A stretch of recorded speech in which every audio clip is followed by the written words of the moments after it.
स्थानिक स्वराज्य संस्थांच्या निवडणुका स्वतंत्र लढण्याची शिवसेना पदाधिकाऱ्यांची इच्छा। श्रीकांत शिंदेंनी घेतलेल्या बैठकीत युतीबाबत नाराजीच असू तर ठाण्यात स्वबळावर लढण्याची तयारी सुरू, सूत्रांची माहिती।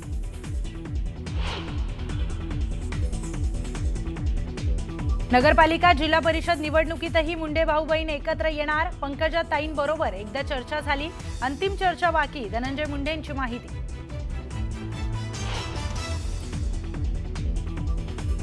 मला बदनाम करण्याचा खूप प्रयत्न झाला, मात्र त्यापेक्षा अधिक लोकप्रिय झालो, आमदार धनंजय मुंडेंची विरोधकांवर टीका।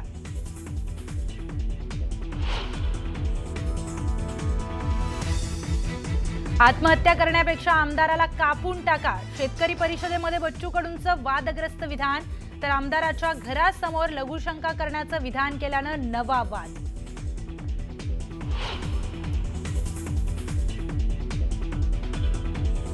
धाराशिवच्या परंड्यात एकाच घरात वेगवेगळ्या जाती धर्माच्या 37 मतदारांची नोंद। हे घर शिंदेंच्या माजी नगरसेवकाचं घर असल्याचा स्थानिक लोकांचा आरोप।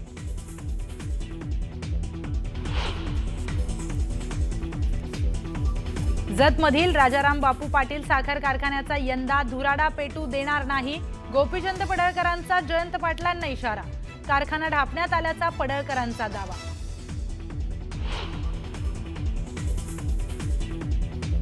राज्यातील पूरग्रस्तांसाठी केंद्राकडून मदतीचा हात, 1566 कोटी रुपयांची मदत जाहीर।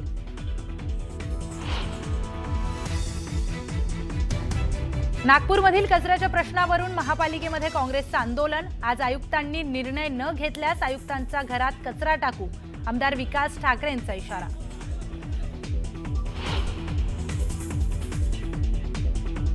चाळीसगाव बाजार समितीत कांद्याच्या दरात 300 ते 400 रुपयांची घसरण। मध्य प्रदेश आणि कर्नाटकातून आवक वाढल्यामुळे दर घसरले, शेतकऱ्यांमध्ये नाराजीचा सूर।